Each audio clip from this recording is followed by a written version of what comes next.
Jupiter ఆకాశంలో అతిపెద్ద గ్రహం. దాని చుట్టూ తిరిగే ఉపగ్రహాలు అంటే చంద్రులు అవి కూడా అంతరిక్షంలో అద్భుతాల సమాహారం. ఇవాటిలో ముఖ్యమైనవి ఐఓ, యూరోపా, గ్యానిమీడ్ మరియు క్యాలిస్టో. ప్రతి ఉపగ్రహం ఒక కొత్త ప్రపంచం. యూరోపా గురించి మాట్లాడితే దాని మంచు కప్పు కింద ఒక సముద్రముంది. ఆ సముద్రంలో జీవం ఉండే అవకాశాలు ఉన్నాయని శాస్త్రవేత్తలు నమ్ముతున్నారు. ఊహించు, సూర్యకాంతి దాదాపు చేలని ఆ సముద్రంలో సూక్ష్మ జీవరాశులు, బ్యాక్టీరియా లాంటి జీవాలు ఉండొచ్చు.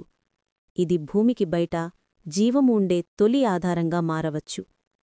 ఐఓ మాత్రం అగ్నిపర్వతాల నరకం. అక్కడ ఎప్పుడూ పేలుళ్ళు, లావా ప్రవాహాలు, గ్రహాంతర ప్రపంచం. కాని అదే ఐఓ మనకు గ్రహశాస్త్రాన్ని అర్థం చేసుకునే క్లూ ఇస్తుంది.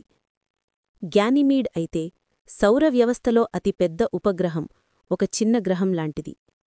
దానికి మ్యాగ్నెటిక్ ఫీల్డ్ ఉంది, అంటే భూమిలాగే కాంతిరేఖలు, కిరణాల రక్షణ. కాలిస్టో మాత్రం శాంతమైన మంచులోకం. అక్కడి నుండి జూపిటర్ కనిపిస్తే ఆకాశం మొత్తం ఆ గ్రహంతో నిండిపోతుంది. భూమి నుండి చంద్రుడు కనిపించేలా కాదు, 100 రెట్లు పెద్దగా.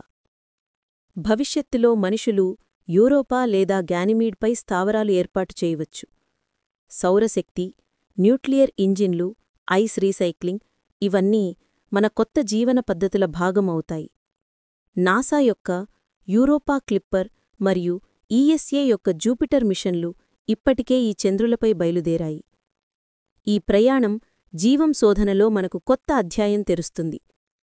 ఒకరోజు మనుషులు యూరోపా యొక్క మంచు సముద్రం కింద సబ్మెరైన్లతో తిరుగుతూ జీవం అన్వేషిస్తారు.